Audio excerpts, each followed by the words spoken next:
네, 반갑습니다. 인사드립니다. 최대성입니다. 자, 우리 먼저 시간에 했던 것부터 이어서 말씀을 드리도록 하겠습니다. 먼저 시간에 제가 물 관리에 대해 가지고 한번 말씀을 드렸었죠. 어떤 분들이 이런 표현을 하세요. 뼈에도 물이 수분이 있습니까? 라고 말씀을 하시는데, 우리 뼈 속에는 수분 함량이 몇 퍼센트 정도가 될 것 같습니까?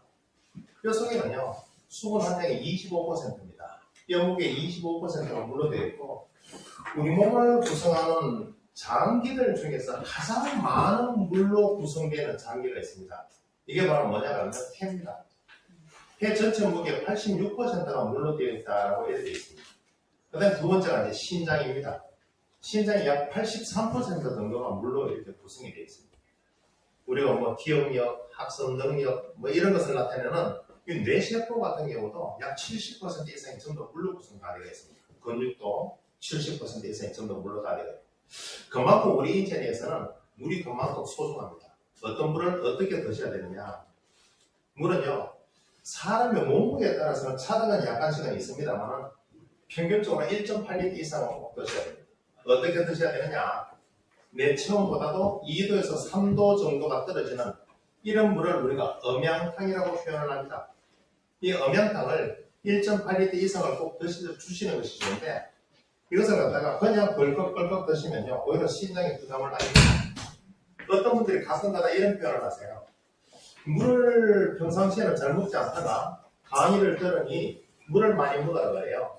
그래서 작정을 하고 물을 많이 드시니까 여간 귀찮은 게 아니래요. 화장실을 그렇게 방문을 많이 한대요. 그래서 이런 분들은요, 이게 물이 과하게 들어가서 그런 이유도 있지만은 어떻게 받아들여 주시면 되느냐 하면, 우리 도로 옆에 조그마한 모든 도로 옆에는 하수구가 있죠. 이게 배수구가 있는데 장마가 지면 어떻습니까? 그 배수구가 범람을 하죠. 우리 물이 몸속에 필요한 물 자체가 그렇게 과하게 들어가면 홍수나는 거하고 똑같은 상황이 만들어집니다. 이런 상황을 유발을 하게 되면요, 오히려 신장이 부담을 하게 돼요. 그래서 조금씩 제가 우아하게 드십시오라고 표현을 많이 합니다. 와인 드시듯이 우아하게 자주 드시기를 원하는데, 주로 식사 시간은 제외하고 이렇게 드시는 것이 좋아요. 아침에 눈 떠서부터 출발을 해서 밤 9시에서 10시 정도까지만 물을 드시고, 그 이후에는 물도 우리 몸이 조금 거부를 합니다. 그러니까 그 사이에 내가 알아서 조금씩 꾸준하게 미지근한 물을 드시는 것이 최고의 방법입니다. 그래서 처음에는 드시다 보면 내가 적응을 못하는데, 어떤 분들이 강의상에서 이런 표현을 해요. 물이 부족하더라도 내 몸은요, 노화 진행 속도가 빠르고, 세포 자체가 어차피 내 몸은 60조 개 이상의 세포로 다 되어 있으니까 얘들은요, 일정 시간이 되면 재생을 한단 말이에요. 그럼 재생을 할 때마다 필요로 하는 영양소들이 있을 텐데, 그 영양 구성 성분하고 물하고도 아주 밀접한 연관성을 갖고 있습니다. 물이 부족하게 되면요, 누구보다도 주름이 더 빨라요. 누구보다도 피부 자체가 탄성이 떨어져요. 그런데 우리들은요, 이런 생각만 하죠. 내가 거울 속에 바라다 보이는 이 얼굴 피부만 생각하는데 장기를 한번 생각을 해보시면 돼요. 폐는 기분이 어떨까? 폐 건강은 어떨까? 간의 건강은 어떨까? 위의 건강은 어때? 물이 적게 들어가면? 이런 상황을 한 번쯤은 생각을 해보실 수가 있는데, 이 물 자체가 그만큼 소중합니다. 그래서 오늘 이 시간부터는요, 물 먹는 습관을 갖다가 자꾸 길러나가셔야 됩니다. 이게 엄마인 내가 물을 적게 드시면 자식들도 물을 적게 먹어요. 신기하게도. 그래서 내가 어느 정도 갈증이 생긴다고 생각할 때에는 이미 넣는 경우가 많이 생기니까 평상시부터 물을 드시는 것을 꾸준하게 해보시면 될 것 같아요. 그 다음에 두 번째로, 우리 몸은 전부 다 세포로 되어 있다고 제가 말씀을 드렸었는데, 이 세포들은요, 일정 시간이 되면 전부 다가 새로운 세포로 자리 바뀌면 합니다. 일종의 세포 재생을 의미하는데, 어떤 세포는요, 7, 8시간 정도가 되면 새로 바뀌어요. 특히 위를 구성하고 있는 위세포 같은 경우는 7, 8시간부터 벌써 교체가 일어나기 시작합니다. 장을 구성하고 있는 장세포는요, 36시간이면 올 교체가 일어납니다. 근데 중요한 것은 건강한 기존 세포들만이 바뀌는 거예요. 상처 입은 세포는 재생이 잘 되지를 않아요. 이게. 그래서 뇌세포 같은 경우는 한 60년 정도 주기를 갖고 있다라고 이렇게 표현을 많이 하죠. 그렇게 표현을 하는데, 이 세포가 항시 재생할 때마다 필요로 하는 영양소가 있습니다. 이 영양소 첫 번째가 바로 뭐냐 그러면 단백질이에요. 단백질. 첫 번째가 단백질이에요. 제가 유기농에 대해서 관심이 많습니다. 관심이 많아서 유기농으로서 어떻게 재배를 하고 이런 쪽이면 시간을 마다하지 않고 제가 찾아가는 경우가 많은데 거기에 가보면요. 저도 유기농 채소에 대해서는 말들이 많아요. 이런 것이 몸에 어떻게 유용하고 이롭고 전부 다 맞는 말입니다. 맞는 말인데 단백질에 대해서는요. 잘 얘기를 하지 않아요. 그 우리 인체에서는요. 영양학적으로 따져가지고 가장 많은 지분을 차지하고 있는 게 단백질입니다. 그러면 단백질 그러면요. 주로 우리가 동물성에서도 많이 찾을 수가 있고 반대로 식물성에서도 많이 찾을 수가 있어요. 동물성을 100% 배제시키라는 그런 의미는 아닙니다만은 우리 인체 세포는요. 식물성 단백질을 많이 원하고 있습니다. 아무래도 동물성 단백질과 식물성 단백질이 어느 정도 비례를 갖고서 내 몸에 들어오는 것이 참으로 좋은데 너무 과다한 동물성 단백질 하나로서 모든 것을 충족을 시킨다? 이것은 있을 수가 없어요. 우리는 한 번쯤은 들어봤죠. 동물성 단백질이 과다하게 들어오면 피부 탄력이 떨어지고 세포막이 두꺼워지고 이런 경우에는 많이들 들어보셨을 겁니다. 들어보셨는데 사실상 세포 재생에 있어서 가장 중시 여기는 것은요. 이게 식물성 단백질입니다. 우리는 이런 이야기 들어보셨죠. 내가 내 몸을 구성하고 있는 머리카락부터 시작해서 가장 하부에 있는 발톱까지 그 중간에 눈물도 들어갈 수가 있을 것이고 피부도 들어갈 수가 있을 것이고 호르몬도 들어갈 수가 있고 효소도 들어가잖아요. 그리고 신경이라는 것도 눈에는 보이지 않지만 들어가요. 얘들을 내 몸에서 만들어내는데 가장 많은 지분이 단백질입니다. 가장 많은 지분. 그리고 규정 60쪽의 세포가 수명을 다해서 없어질 거 아니에요? 없어지고 그 자리에 새로운 세포가 자리매김을 하게 되는데 일종의 싱싱세포로서 자리매김을 하게 되려면요. 그 세포 재생에 관련해서부터 이것도 하지만 기존 있던 그 세포 재활용은 어떻게 되느냐? 폐기는 어떻게 하느냐? 세포 재활용도 단백질을 합니다. 전부 다 단백질을 합니다. 그럼 이 단백질 자체가 제대로 내천해서 이게 자리매김을 하지 못하고 있을 때는 얘들이 전부 노폐물이 내천해서 축적이 되고 이것으로 인해 가지고 내 몸은요 안 좋은 쪽으로 자꾸 변화가 일어나고 이게 전부 다 출발이죠. 그래서 체내 노폐물로 인해 가지고 모든 것이 문제가 다 일어나기 시작을 하는 거예요. 그 다음에 두 번째가 바로 뭐냐 그러면 비타민 C입니다. 비타민 C. 이 두 개를 합쳐서 우리는 많이들 들어보셨을 거예요. 단백질에다가 비타민 C가 합쳐지면 콜라겐이다. 콜라겐. 피부를 구성하는 것도 콜라겐, 혈액도 콜라겐, 뼈도 콜라겐, 저도 콜라겐입니다. 근데 그 성분 자체가 조금씩은 차등이 있죠. 이 자체가 조금씩은 차등이 있습니다. 혈액을 구성하는 콜라겐 성분과 뼈를 구성하는 콜라겐 성분, 피부를 구성하는 콜라겐 성분이 다 들립니다. 결국 뭐냐? 이게 단백질에 들어오면 우리 인체 내에서 아미노산으로 혼이 된다는데 어떤 아미노산하고 비타민 C하고 결합을 하느냐에 따라서 구성되는 콜라겐 성분 자체가 다 바뀌는 겁니다. 그래서 양질의 단백질과 비타민 C를 갖다가 우리가 열거를 하고 있고 그 다음에 세 번째는 지방산입니다. 지방산인데 지방산 그러면 일전에 제가 이 부분에 대해서 한번 강의를 해드린 적이 있습니다만 포화 지방산도 있고 불포화 지방산도 있죠. 근데 포화 지방산도요 이 자체가 내 몸에 불필요한 것은 아닙니다. 추위로부터 내 몸을 갖다 보호를 한다든가 이런 쪽에는 아주 좋습니다. 좋은데 실질적으로 내 몸이 필요로 하는 것은요 전부 다 불포화 지방산이죠. 불포화 지방산. 그래서 제가 이 부분 불포화 지방산에 대해서 한번 피력을 하는 시간이 있을 겁니다. 그 다음 네 번째가 뭐냐 그러면 미네랄입니다. 미네랄. 이 미네랄인데 이 미네랄은 어떻게 설명을 제가 한번 해드릴까라고 한번 고민을 한번 해본 적이 있습니다. 이 지구상에서 존재하는 모든 물질, 지구상에서 존재하는 모든 물질, 이걸 우리가 한번 생각을 해보면요. 이 자체는요, 전부 다가 원소로 다 되어 있습니다. 지구상에서 존재하는 모든 물질은 전부 다 원소로 다 되어 있는데, 이 원소들이 모여가지고 무엇을 구성을 하느냐 그러면 분자라는 것을 만들어내요. 분자. 원소가 모여가지고 분자라는 것을 만들어내요. 이 분자라는 것들이 모여가지고 우리 몸의 조직이라든가 장기를 이렇게 구성을 하는데, 이 미네랄이라는 것은요, 그 원소 그 자체다라고 보시면 됩니다. 내 몸무게의 약 3.5%에서 많게는 5%까지 자리매김을 하고 있습니다만, 얘는요, 특이하게도 내 몸에서 합성이 안 됩니다. 반드시 외부 음식을 섭취를 함으로써 내 몸이 운동을 하게끔 이렇게 되는데, 내 몸에서 합성이 되는 것 같으면 아무런 문제가 없겠죠. 합성 자체가 되지 않습니다. 단 0.1%도. 반드시 그래서 우리가 우리 선조들이 이런 말씀들을 가끔은 하잖아요. 어떤 이유인지는 몰라도 반찬을 골고루 이렇게 먹게끔 권유를 많이 했었고 이게 단백질도 마찬가지입니다만 미네랄 이런 성분 골고루 된 영양 섭취 때문에 그런 말씀을 안 하셨겠나 그런 생각이 드는데 이게 우리가 무기질이라는 그 자체를 영양학적으로 이렇게 전환을 시켜서 지금 미네랄이라고 표현을 많이 합니다만 이 속에는요, 뭐 다양원소라는 것도 있고 미량원소라는 것도 있죠. 있는데 얘는 이게 절대적으로 우리가 인체에 뭐 건강을 유지시키는데 필요 충분 조건에 들어가는 거죠. 이 네 가지를 가지고 세포 재생하는데 반드시 필요한 영양소다라고 이렇게 표현을 많이 합니다. 자, 그렇다면 이 네 가지를 우리 식품을 한번 바꿔볼까요? 그러면 단백질, 뭐 영어로 말씀을 드릴까요? 프로틴이에요. 프로틴. 이 프로틴 기억이 나시는가 모르겠어요.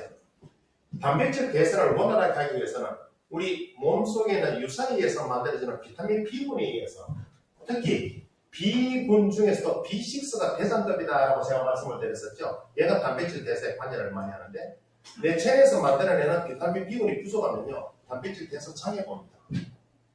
내 몸의 모든 독소의 7, 80% 이상이 전부 다 단백질 독이에요. 그래서 옛말에 이런 표현을 많이 했죠. 먹지 않아서 생기는 병보다는 먹어서 생기는 병이 훨씬 많다.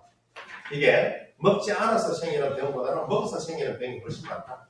많이 먹으면 그만큼 많은 노폐물이 만들어질 것이고 그 노폐물들이 내 체내에서 그만큼 독소를 많이 유발을 하겠죠. 그 만들어내는 독소의 대다수가 전부 다 무슨 독소냐면 단백질 독입니다. 특히 우리가 동물성 단백질 독이 제일 많다라고 이야기합니다. 그래서 가끔이나 고기를 드시러 갈 기회가 있으시다면요, 내 체내에 있는 비타민 B군을 너무 의존하시지 말고 그냥 우리 식품 속에 있는 비타민 B군과 함께 같이 드십시오. 그러면 아무래도 B군이 많이 들어가면요, 그만큼 노폐물이 줄어든다고 이렇게 보시면 될 것 같아요. 아시겠죠? 그 다음에 비타민 C예요. 이 비타민 C, 이 환경으로 우리가 아세로라씨를 드시는 것보다는 제가 이거하고 두 개를 겨냥해서 WX를 권유를 많이 해드립니다. WX를 갖다가 많이 권유를 해드리는데 왜 WX를 많이 권유를 해드리냐 하면 우리 인체에서는 필요 충분적으로는 미네랄이라는 것이 절대적인 것이 있단 말이에요. 그럼 이것을 갖다가 아연은 얼마 들어가야 돼? 셀레늄은 얼마 들어가야 돼? 불소는 얼마 들어가야 되고 뭐는 얼마 들어가야 되고 뭐 전부 다 일일이 전부 다 세밀하게 다 캐치를 모아거든요. 얘들 전체적으로 우리가 세팅되는 것이 WX예요. 이 성에는요, 미네랄이 인체 내에서 필요로 하는 미네랄 종류, 식물 영양소, 비타민이 전부 다 올 세팅이 다 되어 있어요. 되어 있으니까 이 제품을 제가 많이 권해드립니다. 그리고 좀 더 여유가 있으시다면 이거 비타민C 아세로라 C를 갖다가 플러스 알파에서 이렇게 드시는 거를 갖다가 제가 권유를 많이 해드리고 있습니다. 그 다음에 우리가 불포화 지방산이에요. 불포화 지방산. 가장 보편적인 불포화 지방산이 바로 오메가3겠죠. 오메가3. 우리 제품 밸런스가 들어가서 지금 세몬 오메가3와 밸런스 두 가지가 이렇게 있죠. 있는데 얘는요, 이 속에는 오메가3의 속에는 EPA하고 DHA가 있어요. EPA가 DHA. 이 두 종류가 있는데 오메가6계도 있잖아요. 그럼 우리 제품 속에는 오메가6계 요까지만 일어나 있습니다. 오메가9계도 있습니다. 근데 얘는요, 내 체에서 어떤 역할을 하느냐? 지금 제가 말씀을 드리고자 하는 것이 세포막을 만들어내는데 얘가 1등 공신이다. 얘가 없어도 세포가 만들어져요. 가능하다고 우리가 바디킬을 하시는 분들요, 이런 분들이 혼자서 생각을 하세요. CLA가 들어가면 오메가3는 지방산이기 때문에 얘 흡수를 갖다가 조금 차단을 시키지 않을까? 그럼 오메가3를 안 드세요. 다른 건 다 드시는데 오메가3만 다 빼놓고 드세요. 왜 이렇게 드시느냐고. 오메가3는 지방이기 때문에 CLA가 들어가면요, 그만큼 흡수를 갖다가 차단을 시키면 마이너스가 되지 않아요 라고 말씀하시는데, 오메가3가 많이 들어가지 않으면요, 내 몸에서 어떤 전개가 일어나느냐, 신경 전달 자체가 조금 용기가 떨어진다는 것은 우리가 못 느껴요. 왜? 내 머리는 어제하고 오늘하고 비교해도 틀리는 것은 지극한 사실이고, 그렇죠? 머리가 우리가 지능이 좋아진다는 얘기는 많이 못 들어봤잖아요. 작년하고 올해하고 또 틀리고. 그러니까 와닿지는 않아요. 신경 전달 매개체가 조금 둔화가 되고, 두 번째는요, 직접적으로 와닿는 부분에 대해서 말씀을 드려볼까요? 건선 피부가 만들어지는 것도 오메가3계가 부족하면 건선 피부가 만들어져요. 똑같은 샴푸를 사용하고 똑같은 우리가 그걸 사용을 하는데도 예? 어느 순간에 보니까 비듬이 생기기 시작한단 말이죠. 이 비듬이 생기는 것도 오메가3가 부족해서 그래요. 오메가3가 몸이 조금씩 가려워지기 시작을 해요. 이것도 오메가3가 부족해도 그런 상황이 만들어져요. 오메가3 자체가 부족을 하더라도. 그럼 우리는 오메가3에 대해서 이렇게 배웠었어요. 알레르기를 예방하고, 됐습니까? 섭진을 예방하고, 천식에 도움을 주고, 중성지방의 농도를 줄이고 혈전 생성을 억제시키고, 그냥 우리는 학습하듯이 이렇게 외웠었어요. 그런데 얘가 내체에서 부족하면요. 처음은 내 몸은요. 그다지 큰 변화를 아무런 느낌을 받지를 못해요. 근데 시간이 지나잖아요. 그러면 정맥류가 생기기도 하고요. 정맥류 아시죠? 설사가 동반되기도 한단 말이에요. 이게 전부 다 오메가3가 부족해서 그래요. 그래서 보편적으로 오메가3는요. 많이들 드셔야 됩니다. 어느 순간부터 화상이 먹기 시작을 하네. 이렇게 화상이 나는 잘 받지를 않다가 어느 순간부터 화상이 잘 먹니까 오메가3를 먹어서 그런가? 근데 얘가 그 영향력을 나타낼 수도 있고요. 얘가 영향력을 나타낼 수도 있어요. 왜? 우리 몸은 모든 것이 셰프로 되어 있는데 그 셰프가 만들어질 때마다 이러한 영양소가 결합해서 하나의 결과물을 만들어내기 때문에 그래요. 그래서 어느 한 개가 조금 부족하더라도 쉽게 와닿지를 않아요. 얘들이요. 처음부터 신경에 관여를 다 해요. 그러면 어느 한 개가 부족하다고 해가지고 우리는요. 그 부분에 대해서 직접적으로 와닿는 것이 없거든요. 우리는 간을 가다가 소비자를 만나면 이것을 느끼잖아요. 야, 너는 더블에서 지금 먹었는 지가 얼마나 되니? 지금 한 5년을 먹었는데 나는 더블에서 한 번도 먹지 않았는데 너는 왜 내보다 몸이 더 나았지를 않니? 너는 더블에서 안 먹는 나보다도 왜 더 골골거리니라고 그러면 할 말이 없어요. 우리가 신이 종교적인 개념을 벗어나서 사람을 똑같이 이렇게 만들어놨다면 더블에서를 먹은 사람하고 안 먹은 사람하고 확연하게 차이가 나겠죠. 그런데요. 과거에 제가 10년 전에 강의를 하고 15년 전에 강의를 했을 적에는 이런 얘기가요. 함부로 못하게 했었어요. 가족 얘기라는 부분에 대해서. 그때는 의사 선생님하고 상담을 하더라도 가족력에 대해서는 의사 선생님 입에서는 절대로 나오는 얘기가 없었어요. 근데 요즘은요. 간암이다, 폐암이다, 무슨 얘기가 나오면요. 일본어로 의사 선생님이 질문하는 게 뭔지 압니까? 가족 얘기에 대해서입니다. 가족 얘기에 대해서. 그때는 이야기하지 않던 그런 부분이 요즘은 가족 얘기에 대해서 이야기가 나와요. 무슨 말이냐? 대입하는 이런 통계가 나와 있습니다. 예를 들어서 아버지가 간암으로 돌아가시고 어머니가 간암으로 돌아가셨어요. 그럼 거기에서 나타난 자식들이 있을 거 아니에요? 이 자녀분들에 대해 가지고는 약 25%가 간암이 올 가능성이 높은 것이 25%다라고 이렇게 이야기하는 것이 이게 가족력입니다. 가족력. 근데 가족력은요. 사실은 저 기준으로는 그렇게 표현을 해요. 몇 %냐라고 이렇게 반문을 한다면 저는 100%라고 이야기해요. 100%. 왜 100%라고 이야기를 하느냐? 이거는 의사 선생님들도 전부 인지를 하시는 부분인데 만 45시를 기준해서 그분들한테 45시가 되어서 신체 검사를 하다 보니까 25%가 간암 진행형이더라. 그럼 50이 됐을 때 올 수가 있고 60이 됐을 때 올 수가 있고 요즘 100시대인데 90이 됐을 때 올 수가 있어요. 그래서 그 자녀분들이 간암이 올 수 있는 것은 언제 오느냐에 장단점이 있습니다만 일단은 있습니다만 100%가 다 온다. 온다는 것은 뭐겠습니까? 그만큼 내가 출발할 적에 감기력이 그만큼 안 좋은 상태에서 조금 떨어진 상태에서 출발을 했다는 거죠. 그런 측면으로 우리가 받아들여 주셔야 될 것 같아요. 그래서 똑같은 건강의 선상에서 더블에서 들어갔을 때는 확연하게 표가 나는데 이게 건강 정도가 이렇게 떨어지신 분들한테는 더블에서 들어가더라도 확 이렇게 올라오지는 않잖아요. 이런 부분이 있기 때문에. 그래서 이런 것을 갖다가 우리가 소비자분들한테 들으면 조금 난감한 경우가 있으니까 이런 부분은 조금 슬기롭게 이렇게 설명을 해주실 필요가 있는 것 같습니다. 됐습니까? 그래서 어느 한 개가 조금 일순간적으로 부족하다고 해가지고 내 몸은 큰 변화는 없어요. 그런데 그 부분에 대해서 아까 금방 말씀드린 대로 오메가3가 내 체내에서 부족하게 되면요. 그런 식의 반응이 이렇게 나타나고 이 DHA 같은 경우는 특히 이렇습니다. 이런 경우는 산모가 임신 중에 DHA를 많이들 드시면요. 나중에 산후 우울증으로부터 벗어날 수가 있습니다. 산후 우울증으로부터 벗어날 수가 있습니다. 임신 중에 DHA, 도포산 핵산해산이라고 그러죠. 이것을 여유있게 드시면 나중에 출산하고 난 다음에 이게 산후 우울증으로부터 벗어날 수가 있는 게 DHA입니다. 우리 오메가3 속에는요, EPA 성분과 DHA가 많이 세팅이 되어 있죠. 그런데 지금 시중에다 보면 오메가3라고 나와 있는 것이 마트에도 있고 많습니다. 많은데 소비자분들 질문이 많이 들어오죠. 너네 거하고 우리 거하고 똑같다. 똑같이 보니까 우리도 EPA다, 우리도 DHA다. 세번 오메가3를 가지고 이야기한다면 연어가 나오고 우리도 연어를 했어. 너네들도 연어네.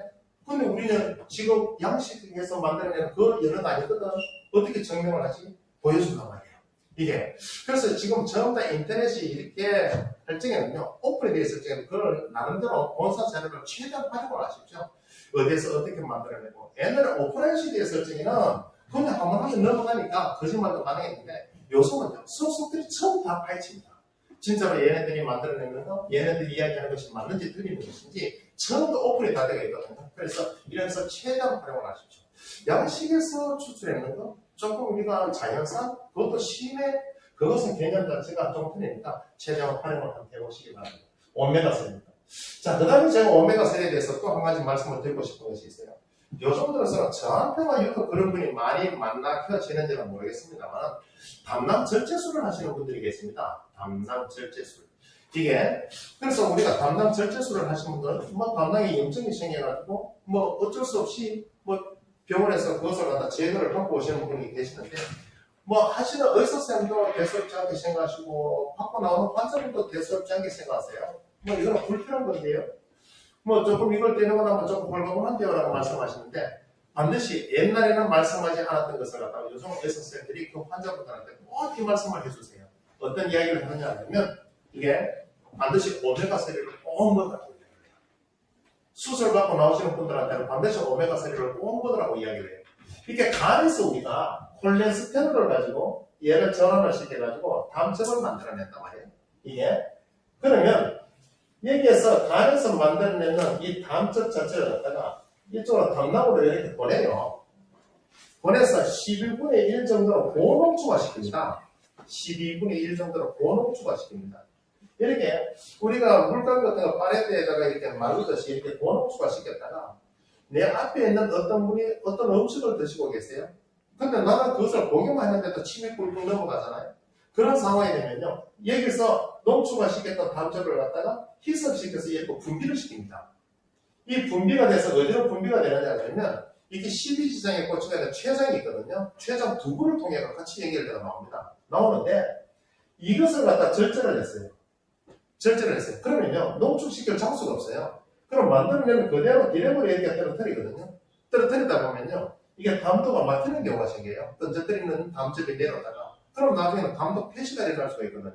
특히 이런 증상이 언제 많이 일어나느냐. 우리 학교 다닐 적에 담즙이 예팔이 돼서 배우셨잖아요. 지금은 그 기능이 대단하다는 것을 알고 있는데 저희들 학교 다닐지만 하더라도 이런 내용밖에 나오지 않았다고요. 지방유화 뭐 이런 쪽. 지방유화 아시겠습니까? 그러니까 고기 같은 게 들어오고 지방이 들어오면요. 이것을 소화를 시키기 위해서 얘가 더 많이 분비가 되는 거야. 분비가 되다 보니까 얘가 나중에 갑자기 내려다가 막히게 되고 그러면 송진 떨어지듯이 뚝뚝 떨어지다 보면 위에 쌓이게 되고 나중에 내 앞에서는요. 이게 황달으로 나타나고 눈에 황달 증상이 일어나요. 이게 빌리루빈 수치 자체가 올라가면 황달이 나타나거든. 이게 바로 뭐냐면 담즙 자체가 염류에서 그런 거다 말이에요. 이게 그래서 이 염류에서 이게 혈액 속으로 빌리루빈이라는 수치 자체가 넘어가게 되면요. 이게 황달로서 일어나게 되는데 그래서 이런 것을 막기 위해 가지고 반드시 요즘에 이런 시술이라든가 하고 난 분들한테는 반드시 의사 선생님이요. 오메가3를 꾸준하게 드세요라고 얘기 보내놨다. 근데 과거에는요. 오메가3를 먹으라는 얘기조차도 없었어요. 요즘은 그만큼 서비스 문화가 발전해서 그런지는 모르겠습니다만 수술하고 나온 환자분들한테 오메가3 꼭 챙겨 먹어라. 그래서 이 오메가3를 드시지 않으면요. 고기를 한번 드셔보십시오. 그러면요. 등이 아파요. 이걸 수술한 사람은 고기를 드시고 나면 등이 아파요. 근데 돼지고기보다는 소고기를 먹고 나면 훨씬 더 아프대요. 네? 옛말에 소고기는요. 누가 사주려고 해도 먹지 말라는 것이 소고기예요. 근데 먹지 말라고 하면 또 더 먹고 싶잖아요. 돼지고기는 옛날에 뭐라 그랬습니까? 자꾸 사주려고 하면요. 마지막에서 한번 따라가서 얻어먹는 것이 돼지고기고 소고기는요. 절대로 얻어먹지 말아야 되는 것이 소고기라고 했어요. 그 말은 뭡니까? 소고기가 내 몸 하나를 바라다 봤을 때는 조금 더 이게 심장에 부담을 주고 간에 부담을 좀 더 준다는 그런 얘기겠죠. 등이 다 아프대요. 근데 신기하게 돼요. 오메가3를 먹고 나잖아요. 그러면 등 아픈 것이 계속 해요. 이게 담즙 자체가 원활하게 분비가 된다고 이렇게 보시면 될 것 같습니다. 됐습니까? 그런 측면에서 그 다음에 그러면 우리가 이 오메가6에 대해서요. GLA 브랜드가 있잖아요. GLA 브랜드. 그럼 이것을 언제 먹는 것이 좋냐? 젊은 애들이 먹어야 됩니까? 오늘 이렇게 반문을 하시는 분들이 계시는데 이 오메가6에는요. 물론 뭐 젊은 분들이 들어가도 뭐 문제 생기는 것은 없습니다만 제가 권해드리고 싶은 분들은 대사성 질환 즉 다시 말해서 성인병을 걱정하고 계시는 분이라든가 또는 이 대사성 질환이 진행 중이라든가 우리가 뭐 탄수화물 대사라든가 단백질 대사라든가 뭐 지방 대사 장기에서 생기는 병 뭐 성인병 가장 대표적인 게 뭡니까? 비만이라든가 고혈압이라든가 고지혈증이라든가 됐습니까? 이런 질환 성인병이잖아요. 당뇨 이런 질환을 갖고 계시는 분들 또 여성분들 중에서 폐경을 맞이하시는 분들 또는 폐경에 직면해가 계시는 분들 이런 분들한테는요, 이게 오메가6를 제가 권유를 해드리고 싶습니다. 얘는요, 내 몸속에 염증이 생기는 것을 갖다가 미연에 차단시켜주는 그런 역할을 합니다. 대사성 질환을 예방시켜주는 그런 역할을 합니다. 얘가 내 몸에 들어오면요, 이게 감마니놀레산이라고 하는데, 얘가 감마니놀렌산으로 바뀌게 돼요. 니놀레산이 감마니놀렌산으로 바뀌게 되는데, 얘가 프로스타글란딘이라는 물질로 전환이 되거든요. 이 프로스타글란딘이라는 물질은요, 염증성이 아니고 항염증성 프로스타글란딘이에요. 내 몸에 일어나거나 염증을 갖다가 해소시켜주는 그런 물질로 전환이 된단 말이죠. 그래서 건방지러들이 그런 분들한테는 오메가6를 꼭 드십시오라고 제가 권유를 해드리고 싶습니다. 됐습니까? 보편적인 분들은 이거 빼고 이렇게 들어가셔도 좋습니다. 그 다음에 미네랄을 그러면 우리가 주로 미네랄을 아까 제가 조금 말씀을 드렸습니다만 다량 원소가 있고 다량 미네랄, 우리가 미량 원소가 있습니다. 미량 원소. 주로 우리가 다량 원소는 7가지를 주로 많은 이야기를 합니다. 한 번쯤은 들어보셨을 거예요. 우리가 칼슘이라든가 칼슘 들어보셨죠? 그다음에 칼륨이라든가 칼륨 들어보셨나요? 칼륨. 됐습니까? 그 다음에 우리가 흔들 얘기하는 나트륨. 이것도 조금은 한 번쯤 우리가 생각을 해보셔야 되고, 나트륨. 이거 와전되는 것이 많죠? 이게 나트륨 섭취를 제한하라. 이게 천년은 조금씩은 더 줘주셔야 됩니다. 우리 혈액 자체가 0.9%가 소금물입니다. 혈액 자체가 우리 몸의 체액이라고 생각하셔도 좋은데, 뭐 혈액 속에도 체액이 있고, 우리가 병원 가서 링겔 한 병을 맞더라도 이게 소금물 주사라는 거 들어보셨습니까? 링겔 속에도 0.9%의 소금물이 들어가 있습니다. 소금의 농도가. 그래서 이걸 갖다가 산업 폐기물 우리가 염화나트륨하고는 조금 우리가 구분을 해 주실 수 있어요. 그 다음에 환이라는 것도 있고, 환. 이런 것들. 이게 전부 다 예를 갖다 다량 원소라고 합니다. 우리 인체에서 절대적으로 많은 지분을 차지하고 있는 것. 이 중에서요, 가장 내 몸속에서 가장 많은 지분 중에서 칼슘이라는 놈하고 마그네슘이라는 놈. 이 두 가지를 하나의 제품으로 묶어놓는 것이 있습니다. 칼슘과 마그네슘. 근데 이 두 개만 묶어놓으니까 조금 뭔가가 부족한 것 같아요. 뭐가 부족하냐? 역할들이 틀리는 거죠. 이 칼슘은요, 아주 도도하단 말이에요. 얘는 진짜로 도도해요. 먹으면요, 내 인체에서는 흡수가 잘 안 돼요. 흡수가 잘 안 되는데, 어디에서 흡수가 일어나느냐 그러면, 소장의 끝부분, 회장이라는 데서 흡수가 일어나요. 소장의 끝부분, 회장이라는 데서 흡수가 일어나는데, 요 주위에 흡수되는데 주위에 기다리고 있다가 얘가 지나가면요, 팔이고 다리고 탁 붙잡고 당기는 것이 있어요. 그게 바로 뭐냐면 비타민 D입니다. 이 비타민 D는 칼슘만 받아들이는 것을 흡수하는 것이 아니고 인도 같이 흡수를 해요. 여기에 들어가요. 마그네슘. 이런 것들이 전부 다 다량원소거든요. 이 다량원소에 들어가요. 들어가는데 비타민 D가 칼슘 흡수에 크게 관여를 하고 뼈에 칼슘이 침착하는 것을 갖다가 얘가 크게 관여를 합니다. 그럼 마그네슘은 어떤 역할을 하느냐? 이동에 관여를 해요. 칼슘 이동에 얘가 관여를 합니다. 너는 여기서 일을 해야 돼. 너는 여기서 일을 해야 돼. 무슨 말이냐? 내가 칼슘 100이라는 것을 먹게 되면요, 100이 흡수가 된다라고 간주를 해봅시다. 100이 흡수가 되었다면요, 약 99%는 전부 다가 뼈라든가 치아에 가게끔 돼 있어요. 그리고 1%가 혈액 속에 녹아들게 되고, 그 혈액 속에 녹아들는 칼슘이에요. 물론 얘 혼자서 다 하는 건 아닙니다만 신경 전달에 관여를 하게 되고 뭐 이런 쪽이에요. 그래서 우리가 조금 깊이가 지식의 깊이가 조금 약했을 적에는 뭐 그거나 애들이 조금 산만하다, 집중력이 떨어진다 그러면요 칼슘이 부족하다라고 이야기를 하고 뭐 이랬던 적이 있단 말이에요. 근데 신경에 관여하는 물질들이 전부 얘들이에요. 전부 다 합니다. 이 중에서 칼슘은 일부분이다. 무슨 말인지 아시겠어요? 그래서 우리가 가장 많은 지분을 갖고 있는 게 뭡니까? 인지질이고, 인지질 그러면 뭡니까? 레시틴이고, 와닿으시죠? 이런 부분 전부 다 신경에 관여를 다 합니다. 그 중에서 아주 일부가 칼슘이에요. 그때는 지식적인 측면이 조금 떨어졌을 적에는 애가 산만하다 그러면 얘 칼슘제 좀 먹여요. 이런 이야기를 했었거든요. 근데 뭐 약국을 가더라도 전부 다 칼슘제를 이렇게 처방을 해줬었어요. 근데 칼슘 하나는요, 먹더라도 제대로 흡수가 안 돼요. 얘를 갖다가 흡수를 해주는 유일한 인자가 바로 뭐라고요? 비타민 D입니다. 비타민 D. 그럼 비타민 D는 어떻게 만들어집니까? 우리 피부 밑에 이렇게 보면요, 콜레스테롤층이 있단 말이에요. 피부 바로 밑에 콜레스테롤층이 있어요. 근데 내가 자외선에 내 몸을 갖다가 오픈을 시키거든요. 오픈을 시키면 얘를 매개체로 해가지고 이게 비타민 D를 만들어냅니다. 만들어내는데 하루에 필요로 하는 비타민 D는요, 자외선을 노출을 한 30분에서 40분 정도 사람에 따라서 조금은 차등이 있습니다. 백인도 있고 우리가 같은 광인족도 있고 흑인들도 있어요. 가장 비타민들을 빨리 받아들이는 민족이요. 백인족입니다. 백인족. 이게 백인들이에요. 흑인들은요. 1시간 정도 우리나라에서 살더라도요. 우통을 벗고 생활을 하더라도 비타민 D가 충족되지를 않아요. 그래서 얘들이 사는 동네가 이미 다 정해져 있는 거예요. 제 친구 하나가 저주의 유럽 북반구 쪽에 출장을 갔었어요. 그거 갔다가 얼마 안 돼서 한 달 있다가 돌아오게 됐는데 일이 늦춰지는 바람에 이 친구가 거기 3년이 있다 왔단 말이에요. 근데 신기한 게요. 어디 병원에 가서 진단을 받아도 아픈 데가 없는데 사람 힘을 못 쓰겠더래요. 그래서 한국에 돌아오자마자 진단을 했는데 어느 특정 병원에서 다른 병원은 또 비타민 D 결핍 증상으로 나타나는 거예요. 이게. 근데 얘네들은요. 영국만 해도 그렇잖아요. 뭐 365일 중에서 뭐 우리가 해가 쨍쨍한다는 열흘 정도도 안 된다 그러는데 제가 가보지를 못해서 잘 모르겠습니다만 이분들은 전부 해가 떴다 그러면 어떻습니까? 전부 106으로 다 나오잖아요. 근데 그 백인들이니까 그 짧은 시간 동안에 106을 하더라도 그분들이 필요한 비타민 D를 충족을 시켜요. 근데 우리와 같은 사람들은요, 그분하고 똑같이 하면요, 비타민 D 충족이 되지 않아요. 그만큼 만들어내는 양이 상대적으로 떨어진다는 거예요. 이게. 이해하시겠어요? 그래서 이 비타민 D는요, 내 몸에서 필요한 7, 80%는 태양을 통해서 받아들이는 것이 최고로 좋고, 나머지 20, 30%는 우리가 음식을 통해서 받아들이는 것이 최고로 좋습니다. 이게 버섯을 드시더라도 그냥 버섯 자체를 드시는 것보다는 자외선에 노출되는 장소에다가 버섯을 갖다가 말려서 가지고 드시는 것이 최고로 좋아요. 그러면 버섯이요, 충분한 비타민 D를 전부 다 받아들이거든요. 아시겠죠? 우리 제품 속에 비타민 D도 전부 다 버섯에서 추출되는 거단 말이에요. 그러니까 자연산이다라고 유기농이다, 오가닉이다라고 이렇게 받아들여 주시면 될 것 같아요. 됐습니까? 이런 부분. 뭐 버섯에 농약 친다는 얘기는 못 들어보셨잖아요. 이런 부분. 자, 이게 마그네슘은 그러면 어떻게 하느냐?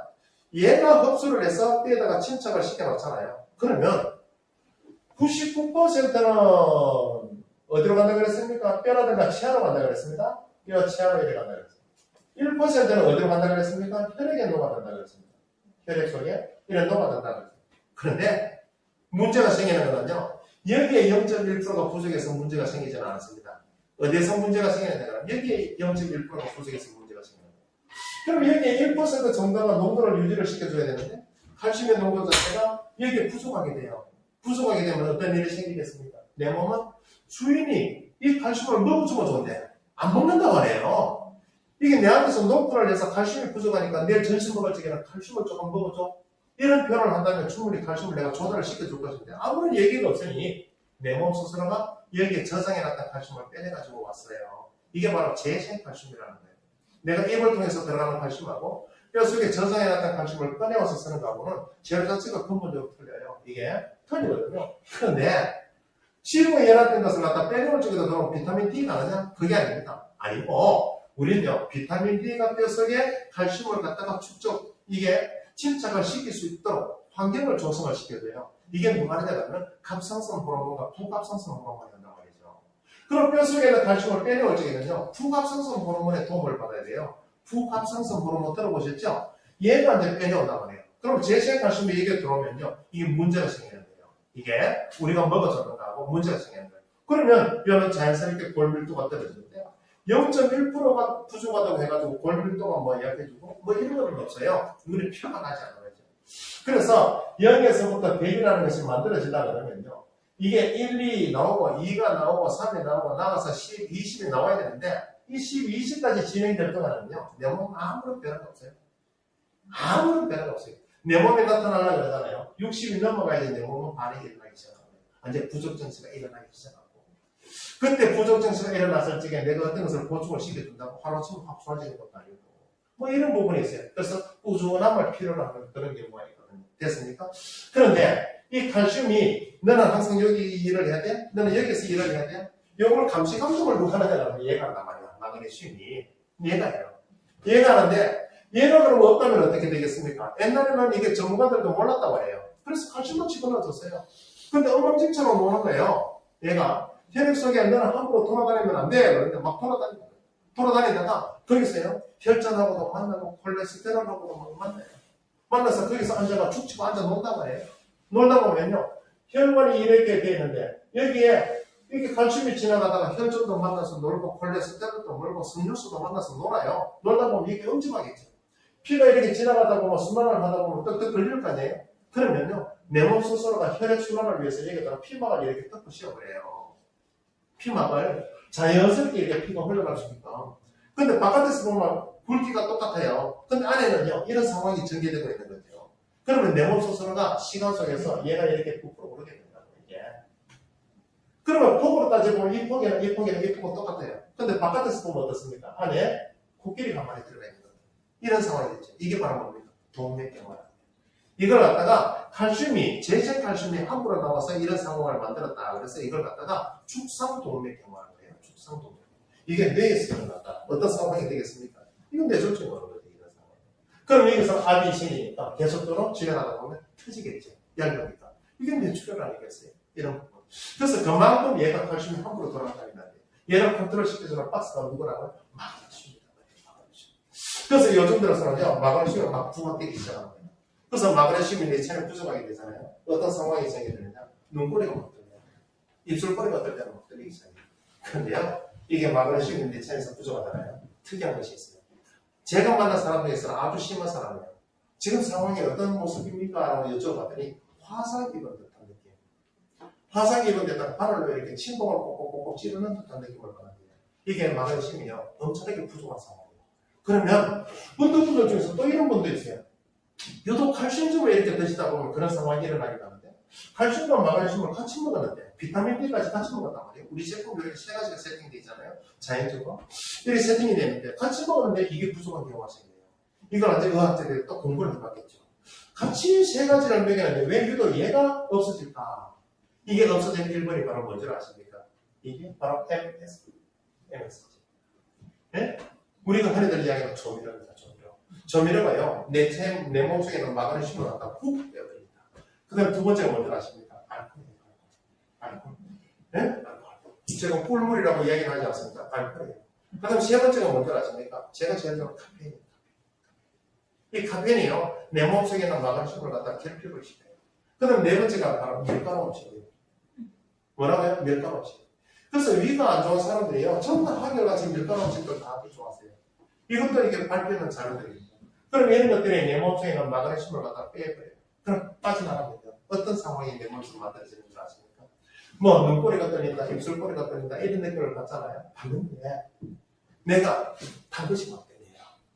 뭐가 땡긴다고요? 단 것이. 오늘 유독 왜 단 게 자꾸 먹고 싶을까? 오늘 유독 단 것이 자꾸 먹고 싶네. 오늘 커피에다가 설탕을 넣어서 한번 먹어볼까? 이게 단 것이 땡겨. 이게 바로 뭐냐 그러면 내 인체내에서 마그네슘이 상대적으로 부족함을 나타냈을 적에 그런 상황입니다. 그러면 단 걸 먹으면 돼. 단 거 그러면 뭡니까? 설탕이잖아요. 단 거 그러면 설탕이잖아요. 그럼 우리는 설탕 문화 속에 살아요. 제가 설탕이 몸에 안 좋다고 이야기를 수차례 걸쳐서 말씀을 드렸는데 안 먹고는 못 살잖아요. 내가 지금 먹는 양이 상대적으로 많은지 적은지를 한 번쯤은 생각을 해보실 필요가 있습니다. 내가 내 입에 들어오는 설탕의 양이 많다면요, 이건 조금 줄이실 필요가 있어요. 설탕은요, 내 몸에 들어오잖아요. 미네랄의 흡수를 취하고 합니다. 얘가 내 인체에서 미네랄이 흡수가 되는 것을 갖다 얘가 막아주는 그런 역할이에요. 좋은 겁니다, 나쁜 겁니다. 나쁜 거죠. 내 몸속을 유익하게 만드는 유익균을 갖다가 얘들이요, 아주 곤혹스럽게 만들어버려요. 얘가 아주 곤혹스럽게 만들어버려요. 그러니까 이것도 아주 나쁜 거죠. 그 다음에 아까 조금 전에 말씀드렸던 거. 이게 콜레스테롤이 전환이 돼서 뭐로 바뀐다고 했습니까? 다음적으로 바뀐다고 했었죠. 콜레스테롤이 다음적으로 바뀌는 것을 갖다가요, 얘가 둔화시켜버립니다. 설탕 자체가. 설탕이 그런 역할을 합니다. 아주 안 좋은 거죠. 곰팡이 균의 먹이로서 제공을 하고. 이런 것이 설탕입니다. 그래서 음식 문화 속에서 우리가 조미료 역할을 대행하는 것이 바로 설탕이거든요. 그래서 조미료를 넣으시다가 이게 조미료를 넣지 않으니까 뭔가 1%가 부족한 거고, 그래서 누군가가 알아봤겠죠. 설탕을 집어넣으니까 야, 조미료 넣는 거하고 똑같아.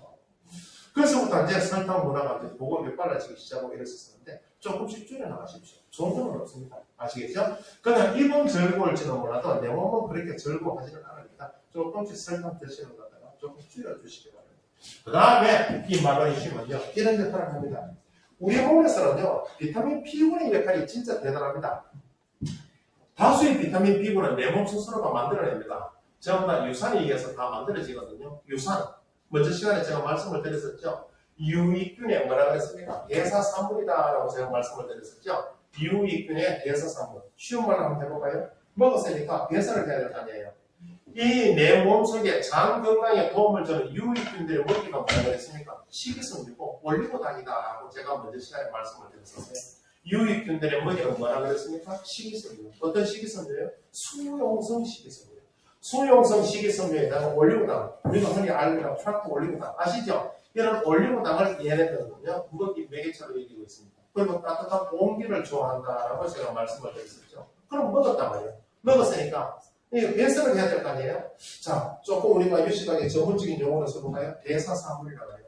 이 대사사물, 이게 바로 뭐냐? 유산이라든가 초산이라든가를 만들어내요. 이게 우리 사람들은 우리가 똥을 만들어내듯이 얘를 전부 다 유산이라든가 초산이라든가 만들어낸다고 해요. 이 유산이요. 엄청난 큰 역할을 한다고 그랬었잖아요. 장 환경을 무슨 환경으로 만들어주는? 산성 환경으로 만들어준다. 장은요, 환경이 산성 환경이 되어야 돼요. 그래야지 내가 먹는 비타민이라든가 미네랄이라든가 얘네들이 흡수가 잘 돼요. 산성 환경에서 가장 흡수가 좋단 말이에요. 그래서 이 산성 환경으로 만들어 나가는데 가장 큰 일조를 하는 것이 바로 유산이에요, 유산. 얘가 바로 장벽을 자극을 한다고 그랬죠. 무기력해지가 있는 장을 갖다 자꾸 깨우는 역할을 해요. 그럼 장이 운동을 한다는 것은 뭡니까? 그만큼 배설에 도움을 준다는 거죠. 이해하시겠어요? 뭐 그런 역할 아주 많습니다. 유산의 역할 자체가 대단한데 뭐 거기에 전부 다 관여를 다 하고 있어요. 그런데 이 마그네슘이요 단백질 대사에 관여하는 거 먼저 시간에 B6에 대해서 제가 말씀을 드렸었잖아요. 먼저 시간에 단백질 대사에 관여하는 피리독신에 대해서 제가 말씀을 드렸었는데 트립토판 기억나십니까? 호모시스템 기억나십니까? 이 부분에 대해서 제가 먼저 시간에 말씀을 드렸었는데 그게 결정적인 키를 갖고 있는 게 B6단 말이에요. B6가요 또 결정적인 역할을 하는 것이 있어요. 이게 바로 뭐냐면 코엔자임 큐텐이라는 거예요. 코엔자임 큐텐 들어보셨나요? 코엔자임 큐텐 우리 제품 속에 코엔자임 큐텐이라고 있습니까? 없습니까? 있죠. 코엔자임 큐텐 이거는요 어디에서 만들어내느냐면 간에서 만들어내요. 어디서 만들어낸다고요? 간에서 만들어내요. 코엔자임 큐텐은요 간에서 이거는 제조하는 공간입니다. 제조하는 공간, 제조자 코엔자임 큐텐이에요. 어떤 재료들을 가지고 코엔자임 큐텐을 만들어내느냐면 어떤 재료들을 가지고 손에서 만들어내기 위해서 재료가 있어야 될 거 아니에요. 이 재료 어떤 재료를 가지고 만들어내느냐면 아미노산 얘가 필요하고 어떤 아미노산이냐 조금 이따 설명을 해드릴게요. 그 다음에 두 번째 비타민 B군도 절대적으로 필요해요. 비타민 B. 그 다음에 세 번째 비타민 C도 절대적으로 들어가요. 그 다음에 미네랄도 필요하단 말이에요. 미네랄. 이 네 가지를 조합을 해가지고 코엔자임 큐텐이라는 것을 만들어냅니다. 그러면 조금 더 깊이 있게 들어가 볼까요? 아미노산 중에서는요, 티로신이라는 아미노산입니다. 티로신. 들어보셨습니까? 티로신이라는 아미노산. 비타민 B군은 보편적으로 우리가 8가지라고 이야기를 많이 하잖아요. 우리가 8가지. B 플러스 속에, 비타민 B 플러스 속에 8가지가 이렇게 세팅이 되어 있잖아요. 거기에서 제일 첫 번째 했던 비타민 B1, 맨 나중에는 비오틴, 그 두 개를 제외한 나머지 6가지가 여기 다 들어갑니다. 그 두 가지를 제외한 나머지 6가지가 여기 다 들어가고, 비타민C가 절대적으로, 비타민C가 빠지는 데가 없어요. 그 다음 미네랄 중에서는요, 셀레늄입니다. 셀레늄. 이 셀레늄. 북한에서 이거 가지고 암 치료하게 만들어졌다라고 하는 거예요. 이 논문을 제가 한번 본 적이 있습니다. 이 셀레늄. 얘가 조합을 해가지고 코엔자임 큐텐을 만들어냅니다. 그럼 누가 만들어낼까? 만들어내는 장소는 간인데, 누가? 제조자는 누굴까? 이게 바로 뭐겠냐? CMG라는 또는 우리가 보편적으로 HCM이라는 환원효소입니다. 얘가 만들어냅니다. 환원효소. HCM이라는 환원효소가 코엔자임 큐텐을 만들어내는데 얘가요 간에서 요 하나만 만들어내는 게 아니고 또 하나를 만들어내요. 또 하나를 뭘 만들어내냐? 콜레스테롤을 만들어내요. 콜레스테롤을. 얘를 만들어내요. 그러니까 콜레스테롤을 만들어내는 게 얘가 같은 역할을 해요. 근데 제가 이 말씀을 왜 드리냐면 콜레스테롤 아시죠? 우리 몸 자체에서는요. 얘가 세포막의 구성성분이에요. 없어서는 안 돼요. 절대적이에요. 세포 하나가 만들어질 때마다 콜레스테롤은 필요해요. 얘가 지방산이거든. 이 필요해요. 그래서 필요해서 만들어냈어. 간에서 만들어내가 조직으로 보내는데 중요한 건 이 콜레스테롤은요.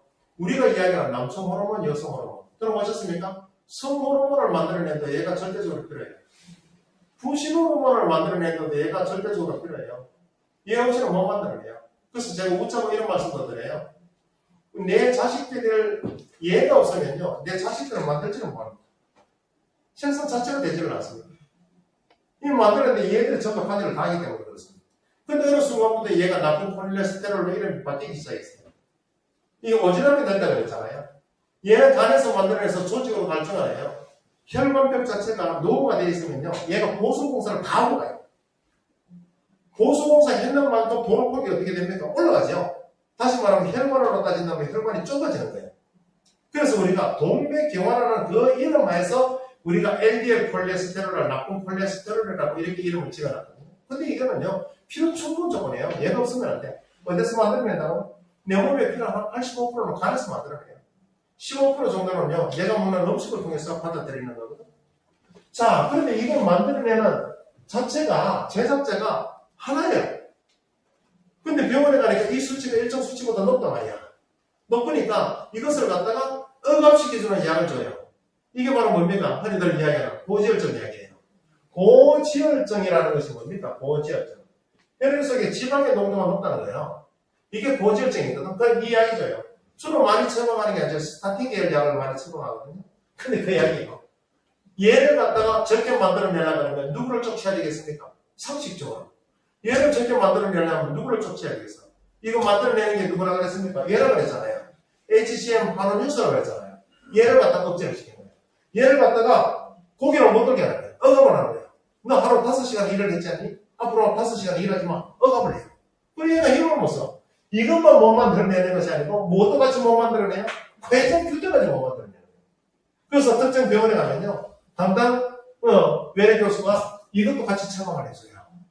그런데 지방병원에서 처방을 잘 하지 않더라고요. 그 이유는 잘 모르겠어요. 그런데 이거 억압시켜주면, 얘를 억압시켜주는 고지혈증 약이 들어가잖아요. 반드시 이거는 플러스 알파에서 들어가요. 그럼 얘가 도대체 내 몸에서 무슨 역할을 하는데? 내 몸은 저는 뭐로 되어 있다고 했습니까? 셰프로 되어 있다고 했어요. 내 몸 자체가 60쪽의 셰프로 되어 있어요. 이 셰프안에 보면요, 유전자 정보, 다시 말해서 DNA, RNA, 정보를 갖고 핵이라는 것도 있고, 핵. 그 다음에 에너지를 만들어내는 미토콘드리아라는 것도 있어요. 미토콘드리아. 이 미토콘드리아는요, 셰프마다 개수가 다 틀려요. 근육을 구성하는 셰프는 미토콘드리아 개수가 많아요. 지방을 구성하는 셰프는요, 미토콘드리아 개수가 조금 약해요. 좀 작아요, 개수가. 근데 얘들은 다 있단 말이에요. 그러면 리소솜이라는 거, 골지체라는 거, 리보솜이라는 거 다 있어요. 다 있는데 이 미토콘드리아 개수가 제일 많거든요. 제일 많아요. 그럼 내가 예를 들어서 탄수화물을 섭취했어요. 탄수화물, 우리 한국 사람의 가장 대표적인 게 뭡니까? 밥이잖아, 밥.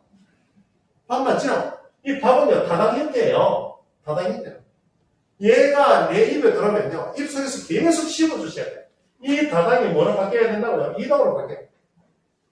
이당으로 바뀌는데 일조를 하는 것이 바로 뭐냐고 하면 침 속에 있는 아밀라제라는 소화효소의 도움을 받아야 돼요. 그래서 밥이 내 입에 들어오면요, 우리 선조들은 이런 이야기가 있어요. 어떤 이유도 알지도 못하고 무조건 100번을 씹어야지 오래 산대요. 오래 씹어요. 오래 씹어요. 그러면요, 침 속에는 이 아밀라제라는 소화효소의 도움을 받아서 다당이 이당으로 바뀌어요. 이 이당이요, 단순당으로 바뀌거든요. 단순당으로. 위산에는요, 단순당으로 바꿀 수 있는 방법이 없어요. 위에 들어가서는 안 바뀌어진단 말이에요. 어디서 바꿔야 된다고요? 입에서 바꿔야 됩니다. 오래 씹을수록 좋은 거예요. 오래 씹을수록. 그러면 다당이 단당으로 이렇게 바뀌는 방법은 없어요? 없습니다. 이건 없습니다. 이게 단순당으로 이렇게 바뀌면요, 체지방으로 축적을 할 것이냐, 에너지로 전환을 할 것이냐, 아주 여기서부터 판단이 일어나기 시작하는 거예요. 그래서 내 몸에 필요한 에너지로 전환을 해야 되겠다 싶으면 당 혼자서는 세포망을 이렇게 뚫고 들어가지를 못해요. 못하니까 반드시 누구의 도움을 받아야 되느냐면 인슐린의 도움을 받아야 돼요. 이게 췌장의 베타세포에서 만들어내는 거거든요. 이 인슐린의 도움을 받아야 돼요. 근데요, 이 인슐린이 내 체내에서 만들어지지는 않아요. 얘를 갖다가 제1형 당뇨라고 합니다. 이 인슐린을 만들어지기는 만들어지는데 얘가 제 역할을 못해요. 얘를 갖다가 우리가 제2형 당뇨 또는 1.5형 당뇨다라고 이렇게 표현을 많이 해요. 여튼 정상적인 사람이라면 인슐린의 도움을 받아서 얘가 당의 손을 잡고 셰프망을 풀어요. 당 스스로는 못 풀기 때문에. 그럼 인슐린은 자기 역할 끝나잖아요. 자기 역할 끝나요. 그러면 당을 내리고 누구한테까지? 미토콘드리아까지 가는 거예요. 그럼 미토콘드리아가 이렇게 생겨야 돼요. 이걸 입구에서 노크를 해요. 그럼 여기서 문을 열어줄 거 아니에요. 문 열어주는 게 있는데 이게 바로 뭐냐 하면 코엔자임 Q10이에요. 문 열어주는 게. 그러니까 다시 한 번 더 제가 질문 던져볼게요. 코엔자임 Q10은 어디에 있습니까? 미토콘드리아 내부에 있거든요. 코엔자임 Q10. 우리 몸은 60쪽의 셰프로 되어 있다면서요.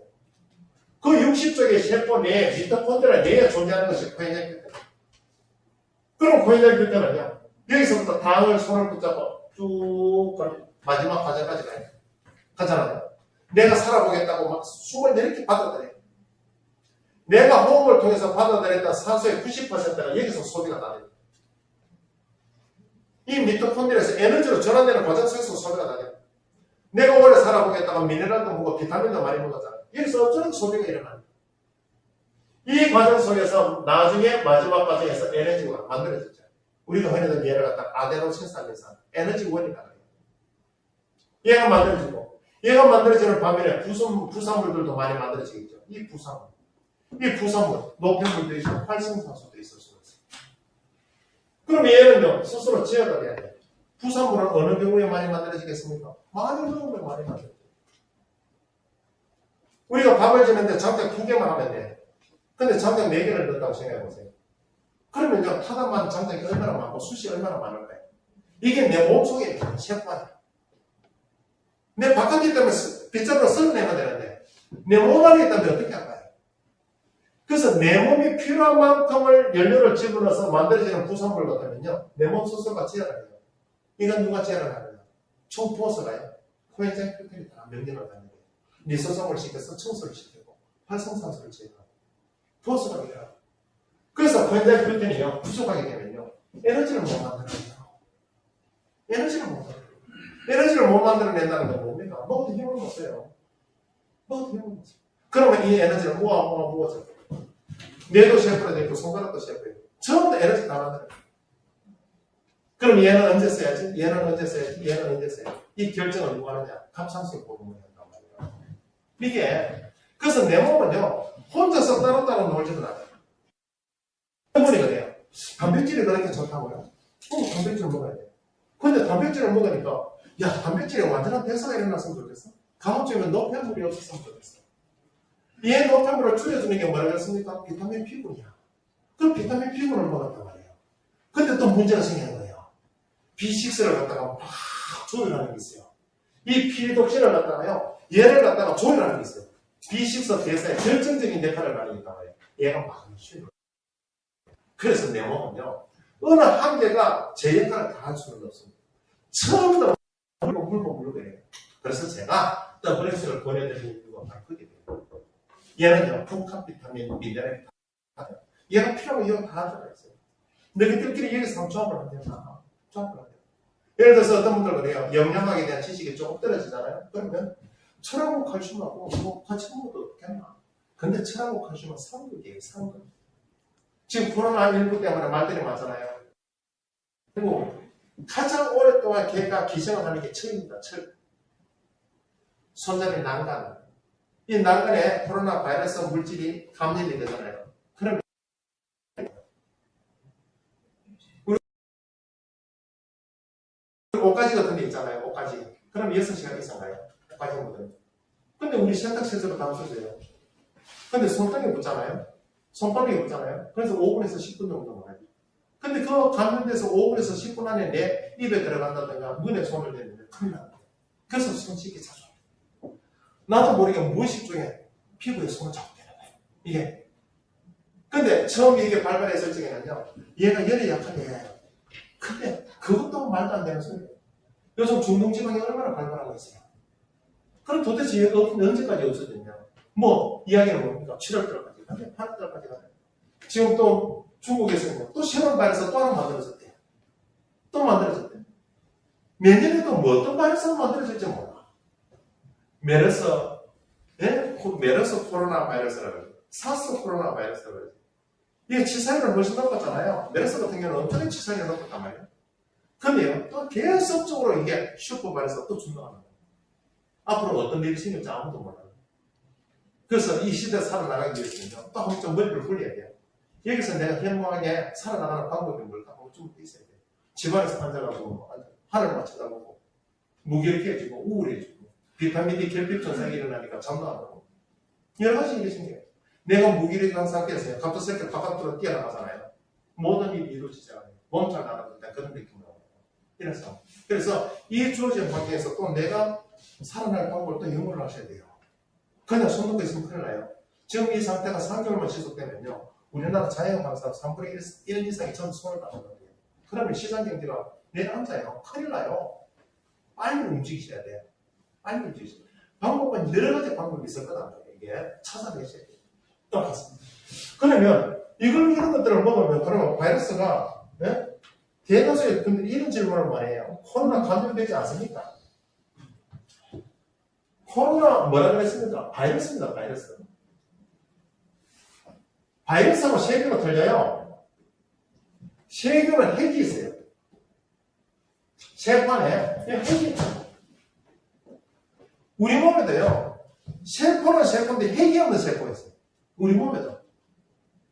우리 몸도 전부 세포잖아요. 피도 세포예요.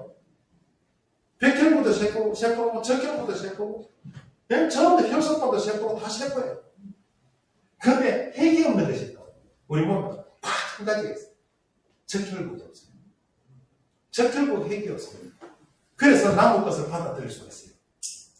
적혈구가 핵이 있다면요. 똑같은 A형이라도 어떻습니까? 절대로 남의 거 못 받아들입니다. 적이라고 간주해요. 근데 다행스럽게 핵이 없기 때문에 이 정보가 없기 때문에 받아들여요. 이런 부분. 그래서 조금 우리가 의미를 두고 받아들여야 되는데 얘는 핵이 있고 얘는 핵이 없어요. 그래서 얘는 핵이 있기 때문에 얘가 들어오면요. 우리 몸에서 항체를 만들어내요. 이 정보를 찾아낸다 봐요. 아, 저놈은 들어오니까 장테부스라는 근은 들어오니까 옆구리를 탁 찌르니까 얘는 자빠지더라. 그럼 옆구리 찌르는 것을 만들어내요. 그리고 내 백혈구예요. 거기다 프로그램을 인지를 시켜놔요. 이게 항체야. 적에 대한 정보, 항원에 대한 정보 됐습니까? 이 항체를 만들어내요. 그래서 옛날에 우리가 콜레라 예방접종을 받고 장테부스 예방접종을 받았으면 동일한 근이 내 몸에 들어오면요. 그냥 초전박살이 감염이 안 돼요. 근데 얘는 그렇지 않아요. 감기 걸렸다가 돌았으면요. 돌은 안 돼서 또 다른 감기가 와요. 야, 너는 WS를 그래 먹는데 왜 감기에서 벗어나지를 못하니? 제가 웃기 삼아 그랬잖아요. 감기 바이러스는요. 약을 먹으면 14일 만에 낫고 약을 안 먹으면 2주 만에 나요. 네? 내 몸속에 기시하는 시간이요. 무조건 2주에 2주. 물하고도 아주 밀접한 관계를 갖고 있습니다. 물을 많이 드십시오. 점막이 촉촉해지면요. 얘가 바이러스가 왔다고 또 떨어져 나가요. 점막이 끈적거리면요. 달라붙어요. 달라붙으면요. 내 몸을 지키는 백혈구가 홍기 걸려요. 그러면 그 염증이 생기는 거예요. 이 염증이 생기면요. 내 몸의 시간 속에서는요. 염증이 나아가잖아요. 나아가면 아무 이상 없는 것처럼 보이죠. 그럼 염증이 생겨요. 그럼 혈소판이라든가 성주사라든가 들려붙어요. 나중에 염증이 없어져요. 없어지면요. 나중에 얘가 피떡이 된다고. 피떡 들어보셨어요? 이게 혈전이라는 거예요. 혈전. 그래서 염증이 많으면 많아서는요. 그만큼 혈전이 많아져요. 그럼 얘를 갖다가 전부 다 조절하는 게 간하고 신장입니다. 간, 신장이 나빠질 수밖에 없는 거죠. 많으면 많아서. 그래서 간을 갖다가 건강을 좋게 하고 싶고 신장 건강을 좋게 하고 싶으면요. 제일 좋은 방법은 뭐예요? 걔를 하는 일을 갖다가 줄여줍니다. 9시간 노동하는 것을 갖다가 8시간 30분 시키고 8시간 시키고 이거예요. 이게 걔들 쉽게 만들어주는 거거든요. 근데 이 바이러스는 약이 없습니다. 정보가 없어요. 그래서 슈퍼바이러스요. 딱 가봤다고 얘기해요. WX가 아니라 WX를 드셔도 얘가 감염이 돼요. 이건 없냐? WX 먹고 안 먹고 감염되고 안 되고 아무런 관계없어요. 단지 그러면 뭐가 차이 납니까? 먹을 필요가 없지 않습니까? 라고 반문할 수가 있는데 6일 만에 빨리 쉽게 지나가느냐? 오래 장복에 있다가 고통을 축복하느냐? 그 차이입니다. 이게 바로 면역이라는 겁니다. 그게 바로 면역이에요. 거기에서 우리가 가능하는 거예요. 이 차이점도 알아놓으시기 바랍니다. 이해하셨습니까? 이런 부분. 그래서 이 과정 속에서 우리가 이렇게 만들어지는데 가장 기본 면역, 이걸 갖다 기억을 하십시오. 단백질. 우리 제품 뭐라고 해서 프로틴. 조금 여유가 있다면 B풀이 들어가면 되는데 여유가 없다면 WX 속에 들어가는 비타민 B군을 활용을 하십시오. 그 다음에 WX. 오메가3예요. 그 다음에 이 세 가지로 묶어놨는 거 뭐라 그래? 칼맥딘입니다. 칼맥딘. 됐습니까? 칼슘과 마그네슘과 비타민 D예요. 이거 들어간다고 해서 무조건 다 하시면 안 돼요. 얘를 갖다가 조절해주는 인자를 갖다 그대로 유지시켜주기 위해서는 얘가 있어야지 비타민 B6까지 조율이 돼요. 얘가 부족하면 안 돼요. 그러면요, 염증도 많이 생기고 근육에 석회화도 일어날 수가 있고 얘가 부족하면 뭐예요? 얘가 지멋대로 놀아서 그런 거예요. 이게 팔도 우리가 안 쓰고 가만히 이렇게 깁스가 있잖아요. 그러면요, 석회화가 일어나요. 얘 전부 다 얘가 오작동이거든요. 이런 부분이 있어요. 그래서 얘가 빠져나가지 않으려면 아까 뭐라고 말씀드렸습니까? 1번에 뭐라고 했습니까? 조미료 같은 거 함부로 먹지 마라. 그 다음에 두 번째가 뭐라고 했습니까? 알코올 같은 거 함부로 먹지 마라. 됐습니까? 밀가루 같은 거, 카페인 같은 거 이런 것들은 조금 배지를 시켜주라 하겠습니다. 요거 네 가지 꼭 기억하십시오. 이게 바로 우리가 흔히들 이야기하는 내 셰프를 만들어내는데 가장 기본적으로 필요한 기본 메뉴입니다. 네 가지 요거 꼭 기억하십니다. 우리 가끔 소비자분들을 만나다 보면 이런 이야기를 들어요. 나는 마땅히 어디가 몸이 좋지는 않은 데는 없어. 그런데 나도 지금부터는 이제 건강을 조금 챙기고 싶단 말이야. 나는 뭘 먹으면 돼? 라고 이렇게 뭐 질문하는 친구들, 자문을 구하는 친구들 있잖아요. 그러면 우리는요, 이 제품을 갖다가 소개를 시켜주세요. 아시겠습니까? 프로틴. 형편이 안 된다면 프로틴. 더블에서 같이 들어가면 돼요. 됐어요? 그 다음에 오메가예요. 어떤 분은요, 몸이 그렇게 가렵다가 오메가 들어가고 난 다음부터는요, 이게 가렵다는 얘기가 나와요. 이거 됐나요? 그 다음에 편육기. 내가 조금 금전적으로 조금 여유가 안 생긴다면요, 요거는 빼도 돼요. 왜? 얘가 이 속에도 다 들어가 있어요. 이 속에 다 들어가 있어요. 그래서 요거는 기본 메뉴로서 꼭 챙겨 놓으십시오. 그리고 인체 면역의 70% 이상이 전부 장에 들어가 있으니까 우리가 유산균도 좀 적게 드시는 것이 좋아요. 식이섬유와 더불어. 아시겠죠? 요것을 보내주시면 될 것 같습니다. 자, 오늘 이 시간에는 여기까지 하고 마치겠습니다. 수고하셨습니다.